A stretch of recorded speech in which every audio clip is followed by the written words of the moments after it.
시간이 빨리 지나갑니다. 사역자의 정체성이 회복되어지게 되면 그 은혜에 감사할 수밖에 없고요. 또한 부활의 소망 가운데 환경이 눌리지 않고 또한 말씀이 깨달아지니 깊은 기도, 주님의 뜻대로 살아갈 수 있는 삶의 현장에서 복음되게 증거할 수 있는 사역자로 살아갈 수가 있는 것입니다. 저는 개인적으로 1992년도에 그 은혜를 맛보았습니다. 전도를 20살 때부터 시작했지만 14, 15년 정도는 복음을 복음되게 증거하지 못했습니다. 그래서 친구들을 전도했다고 교회에 데리고 왔지만 저들이 변화받은 것을 못 봤습니다. 또 교회도 잘 나가지 않고, 하지만은 저의 정체성이 깨달아진 이후부터 그때부터 전도가 재미가 있고 또한 전도가 되어지고 하나님의 은혜에 깊은 감사가 넘치는 삶을 살아오게 된 것이죠. 제자들이 그랬습니다. 부활하신 예수님을 만나고 예수님께서 하신 말씀대로 되어졌음을 그때부터 믿기 시작하고, 주님께서 말씀하신 대로 이루어졌으니까 저들이 부활하신 예수님의 말씀대로 순종하기 위하여 이제 보혜사 성령을 사모하며 기도하기 시작합니다. 구체적으로 예수의 치유명령에 순종하기 위하여 예루살렘을 떠나지 않고 보혜사 성령을 사모하여 이제 기도하게 되죠. 그때 능력을 받은 때부터 부르심에 합당한 자로 쓰임받기 시작을 합니다. 말씀을 찾아보게 되면 마태복음 28장 18절에서 20절 말씀, 또 마가복음 16장 14절에서 18절 말씀, 또 사도행전 1장 4에서 8절 말씀이죠. 예루살렘을 떠나지 말고 아버지께 약속하신 것을 기다리라. 아버지께 약속하신 것이 무엇입니까? 보혜사 성령이죠. 요에서 2장에 말씀하시고, 또 요한복음 14장, 15장, 16장에 말씀하시고, 보혜사 성령을 사모하며 주님의 치유 명령에 순종하기 위하여 하나님의 자녀답게, 또한 사역자답게, 제자답게 살아갈 수 있도록 주님께서 말씀을 하십니다. 승천하시기 전에 말씀하셨죠? 사도행전 1장을 보도록 합니다. 사도행전 1장을 보게 되면 1장 3절 말씀, 그가 고난받으신 후에 또한 그들에게 확실한 많은 증거로 진히 살아계심을 나타내사 40일 동안 그들에게 보이시며 하나님 나라의 일을 말씀하시니라. 사도와 함께 모이사 그들에게 분부하 이르시되 예루살렘을 떠나지 말고 내게서 들은 바 아버지께 약속하신 것을 기다리라. 요한은 물로 세례를 베풀었으나 너희는 몇 날이 못 되어 성령으로 세례를 받으리라 하셨느니라. 또 8절 말씀, 오직 성령이 너희에게 임하시면 너희가 권능을 받고 예루살렘과 온 유대와 사마리아와 땅끝까지 이르러 내 증인이 되리라 하시니라 말씀하십니다. 삶의 현장에서, 전도 현장에서 복음을 복음되게 증거하려면 이 말씀에 붙들린 바 되어서 우리는 기도가 되어져야 됩니다. 전도는 곧 우린 도구가 되어지고 성령께서 역사하셔서 전도가 되어지는 것입니다. 기도하지 않게 되면 전도 현장에 나가기도 사실 두렵습니다. 현장에 나간다 하더라도 어떻게 해야 될지 모릅니다. 하지만 성령 충만 받을 때까지 기도가 되어지게 되면 현장이 두렵지 않고 또한 복음을 복음되게 증거할 수 있습니다.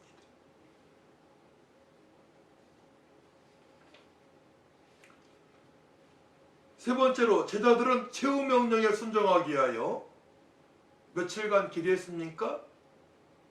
예수님께서 부활하시고 40일 동안 제자들과 함께 계시다가 승천하셨죠?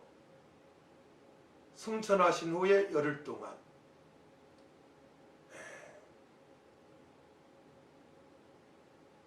열흘 동안에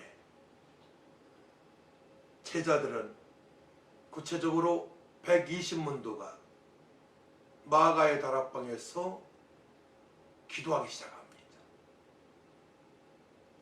주님의 명령에 순종하기 위하여, 주님의 뜻대로 살아가기 위하여, 아버지께 약속하신 보혜사 성령을 사모하며 기도하기 시작합니다. 그 말씀은 우리가 너무나 많이 들어왔던, 또한 그렇게 되기를 사모하며 자주 말씀을 보고 암송했던 사도행전 2장 1에서 4절 말씀입니다. 함께 읽어볼까요? 오순절 날이 이미 이르매 그들이 다 같이 한 곳에 모였더니 후련히 하늘로부터 급하고 강한 바람 같은 소리가 있어 그들이 앉은 온 집에 가득하며 마치 불의 혀처럼 갈라지는 것들이 그들에게 보여 각 사람 위에 하나씩 임하여 있더니 그들이 다 성령의 충만함을 받고 성령이 말하게 하심을 따라 다른 언어들로 말하기를 시작하니라. 언제까지 기도해야 됩니까? 120문도는 열흘 동안 밤낮 기도했습니다. 우리는 언제까지 기도해야 됩니까? 밤낮 열흘 동안에 기도해도 성령으로 충만받지 못할 수 있습니다. 성령으로 충만받을 때까지. 삶의 현장이 두렵지 않고 누구를 만날지라도 복음을 복음되게 증거할 수 있을 때까지. 그때 상태는 어떤 상태입니까? 구원의 감사함이 있고 평강으로 충만한 상태입니다. 주님께서 함께 하시기 때문에 임마음의 기쁨으로 충만한 상태입니다. 환경에 절대로 넘어지지 않습니다.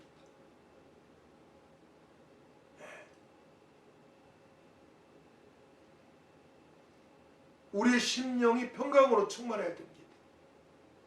지속적으로 충만할 수 있도록 제자들은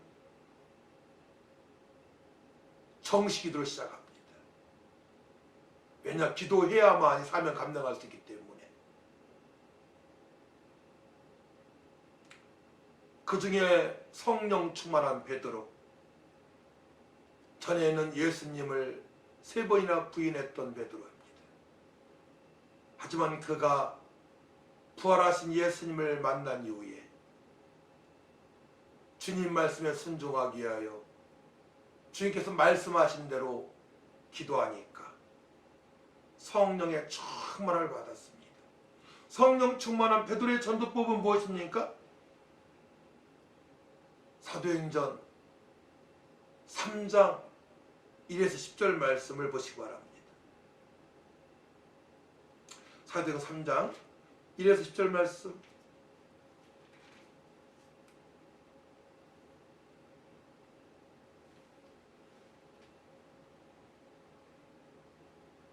6절 말씀 보거든요. 베드로가 이르되 은과 금은 내게 없거니와 내게 있는 이것을 내게 주노니 나사렛 예수 그리스도의 이름으로 일어나 걸으라 하고, 나사렛 예수 그리스도의 이름으로 일어나 걸으라 하고. 베드로의 복음 전도법의 핵심은 나사렛 예수 그리스도의 이름입니다. 예수 그리스도의 이름을 선포하는 것입니다. 또 4장 8에서 10절 말씀을 보겠습니다. 4장 8에서 10절 말씀. 8절. 이에 베드로가 성령에 충만하여 이르되 백성의 관리들과 장로들아, 만일 병자에게 행한 착한 일에 대하여 이 사람이 어떻게 구원을 받았느냐고 오늘 우리에게 질문한다면 너희와 모든 이스라엘 백성들은 알라. 너희가 십자가에 못 박고 하나님의 죽은 자 가운데서 살리신 나사렛 예수 그리스도의 이름으로 이 사람이 건강하게 되어 너희 앞에 섰느니라.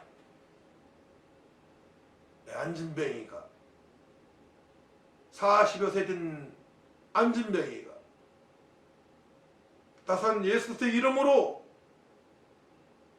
건강을 찾았고 또한 구원을 받아 하나님을 찬양합니다. 기적이 나타난 것입니다. 베드로의 확실한 전도법은 무엇입니까? 예수님을 소개하는 것입니다. 예수님을 믿으라고 선포합니다. 4장 12절 말씀이죠. 다른 이로서는 구원을 받을 수 없나니 천하 사람 중에 구원을 받을 만한 다른 이름을 우리에게 주신 일이 없음이라 하였더라. 다른 이름으로 구원받을 수 없습니다. 우리를 구원하시려고 성령을 잉태하셔서 이 땅에 오셔서 고난당하시고 십자가에서 피아물을 다 흘리시고 주셨다 흘문에 부활하시고 성천하신 바로 예수님께서 구약에 말씀하시는 메시아, 기름 부음 받은 자 그리스도, 우리의 구세주, 하나님의 아들, 오직 예수님만이 구원자라고 선포합니다. 오직 예수님만이 구세주라고, 그리스도라고, 하나님의 아들이라고 우리는 증거할 줄 믿습니다. 우리의 전도법도 변해야 됩니다. 5번째입니다. 지속적으로 주님의 명령에 순종하기 위하여 사도들은 어느 부분에 중점을 두었나요? 우리가 지속적으로 전도하기 위하여 어느 부분을 가장 중요시하게 되겠습니까? 이제 예수님에 대해서는 확실히 알았습니다. 허물과 죄 가운데 있는 영혼들을 살리시려고 이 땅에 성령으로 잉태하셔서 고난당하시고 십자가에서 피 흘려 돌아가시고 3일 만에 부활하신 예수님만이 바로 메시아요, 그리스도요, 하나님의 아들이요, 구세주임을 선포하고 있습니다. 이제 복음을 복음되게 믿고 선포하고 있습니다. 이제 복음을 복음되게 끝까지 사명을 감당하기 위하여 어느 부분에 중점을 두고 사명을 감당하나요? 사도행전 4장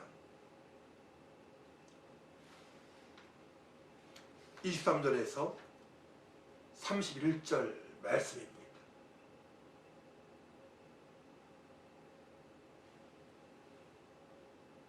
(31절) 말씀 보게 되면 빌기를 다음에 모인 곳이 진동하더니 무리가 다 성령에 충만하여 담대 하나님의 말씀을 전하니라. 마가다락방에서 성령 충만함의 경험이 있는 베드로, 사도들, 그들은 그때 성령 충만함으로 만족하지 아니하고 끝까지 날마다 성령 충만함을 사모하며 기도합니다. 왜요? 담대히 하나님 말씀을 전하기에, 복음을 증거하기 위하여, 천하보다 귀한 영혼들을 살게 하여, 공중권세 잡은 악한 영한테 이용당하고 있는, 본질상 진리를 살아가고 있는 어찌할 바 모르는 저 영혼들을 살게 하여 저들이 예수 믿고 구원받아 하나님을 찬양하는 삶을 살다가 천국에 입성할 수 있도록, 천국의 시민권자로 살아갈 수 있도록 복음을 증거하기 위하여 저들은 날마다 기도합니다. 정식기도의 힘을 다합니다. 모일 때마다 기도합니다. 모일 때마다 기도하고 정식기도의 힘을 다하고 흩어져서 복음을 증거하고, 우리도 모일 때마다 기도하고 또한 개인적으로 아침, 점심, 저녁 정식기도가 되어지고 또한 무식기도가 되어지고 말미암아 어디에서 누구를 만날지라도 복음을 복음되게 증거할 수 있는 사역자가 될 줄 믿습니다.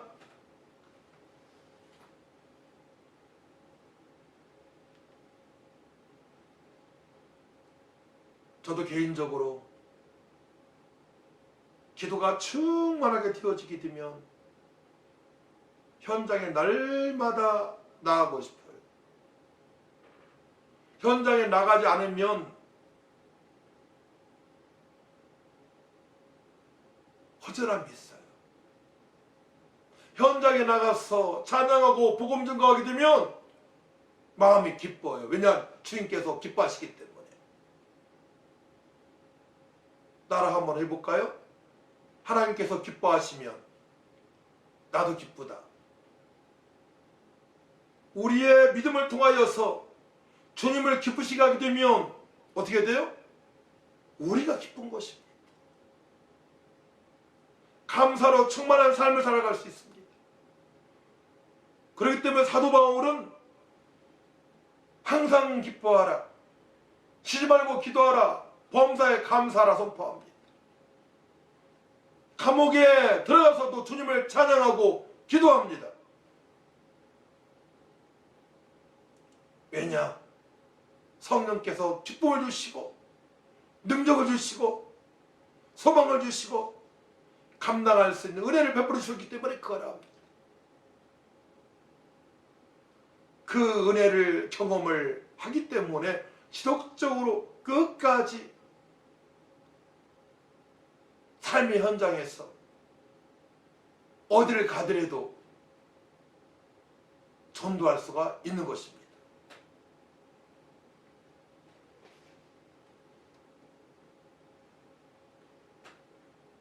저는 개인적으로 1:1 전도, 또 기타를 치면서 수원역에서, 상록역에서, 공원에서 찬양을 하면서 복음을 증거, 영주까지 가야 되겠죠. 그래서 우리는 사도들처럼 성령 충만한 상태를 유지하기 위하여 주님의 치유 명령에 순종하기 위하여 보혜사 성령을 사모하며 날마다 기도가 되어져야 됩니다. 복음 대신 예수님을 정확히 증거할 수 있도록, 누구를 만날지라도 두려워하지 않고 복음을 복음되게 증거할 수 있도록 우리가 준비가 되어져야 됩니다. 내가 누구인가를 정체성을 분명히 깨닫고 우리가 존귀한 자요, 보배로운 자요, 왕같은 제사장이요, 하나님의 자녀의 권세를 가지고 세상의 빛과 수고의 역할을 감당하기 위하여, 한복의 대사의 사명을 감당하기 위하여, 그리스도의 대사의 사명을 감당하기 위하여 무릎을 꿇어야 됩니다. 또 찬양도 되어져야 됩니다. 한마디로 감사가 넘쳐야 됩니다. 구원에 감사함이 넘쳐야 됩니다. 주님께서 우리 함께 하시기 때문에, 임마을에 함께 하시기 때문에 기쁨으로 충만해야 됩니다. 물질에 눌려서는 안 됩니다. 세상에 눌려서는 안 됩니다. 환경에 눌려서는 안 됩니다. 그러자면은 쉬운 일이 아니죠. 오직 말씀과 기도에 촌모해야만이 사명을 감당할 수 있음은 우리는 알고 있습니다. 오늘 강의를 통하여 주님의 처명령에 순종하기 위하여 하나님의 종으로서, 사역자로서 무엇을 준비하고 보강해야 할 것입니까? 여러분, 개인적으로 어느 부분을 보강해야 되겠습니까?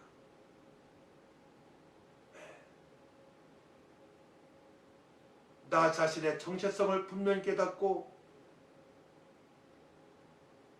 또 복음을 복음되게 증거하기 위하여 예수님이 누구신가를 정확히 알고 있죠. 그리스도, 하나님의 아들, 하나님, 나의 왕, 나의 주인, 우리의 모든 문제를 해결하신 분, 주님의 명령에 순종하기 위하여 말씀의 사람으로, 성령의 사람으로 성령 조금만 받고 현장에 들어가지 않고 전도하기 위하여 날마다 기도에 힘을 다해야 됩니다. 그래서 무엇을 준비하고 보강해야 됩니까? 사도행전 6장 4절을 보시기 바랍니다. 우리는 오로지 기도하는 일과 말씀 사역에 힘쓰리라 하니, 우리도 사명자, 사역자, 제종이기 때문에 기도하는 일과 말씀 사역에 힘쓰기 위하여 우리는 시간을 드려야 될 것입니다. 또 고린도서 4장 20절 말씀 보게 되면 하나님의 나라는 말에 있지 않고 능력 있다 말씀하십니다.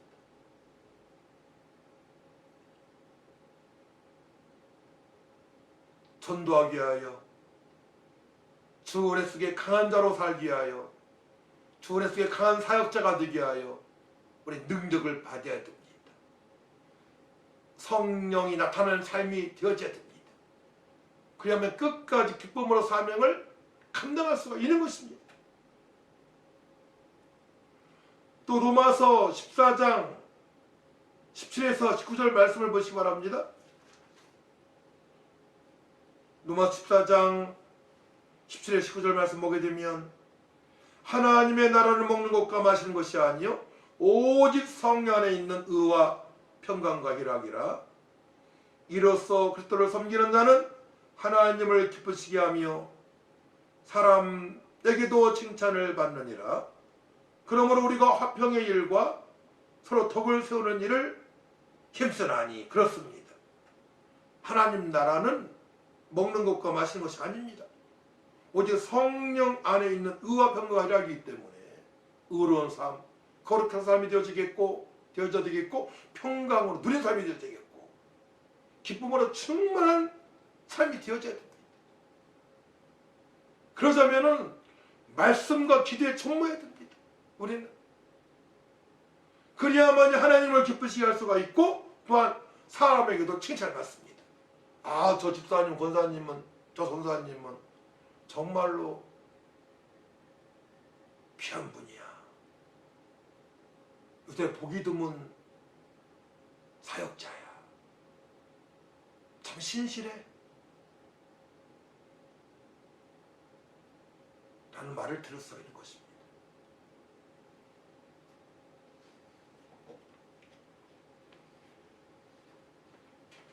이제 여러분들께서 오늘 나는 누구인가 첫 번째로 정리를 해보시고요.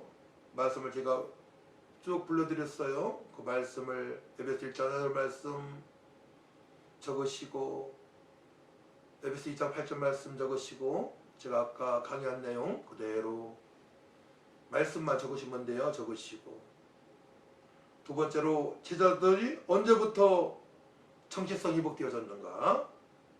요한복음 10장 19에서 20절 말씀 26절 29절 말씀 또 마태복음 28장 18에서 20절 말씀 마가복음 16장 14절에서 18절 말씀 사도행 1장 4에서 8절 말씀 말씀 그대로 적어보시고요. 또 제자들은 최후 명령에 순종하기 위하여 며칠간 기도했습니까? 밤 열흘 동안이죠. 또 우리는 언제까지 기도해야 됩니까? 성령 충만 받을 때까지 기도해야 됩니다. 기도 시간을 정해놓고 하셔야 됩니다. 또 네 번째로 마가다락방에서 성령 충만한 베드로의 전도법은 무엇입니까? 사도행전 3장 10절 말씀 4장 8에서 10절 말씀 말씀 적어보시고요. 다섯 번째로 지속적으로 주님의 명령에 순종하기 위하여 어느 부분에 중점을 둬야 됩니까? 사도행전 4장 23절 31절 말씀입니다. 성령 충만해야만이 환경에 관계없이 지속적으로 복음을 복음되게 현장에 강한 자로 담대하게 전할 수 있습니다. 여섯 번째, 오늘 강의를 통하여 주님의 최후 명령에 순종하기 위하여 하나님의 종으로서 무엇을 준비하고 보강해야 할 것입니까? 주 은혜 속에 강한 사역자의 필수 조건이 무엇입니까?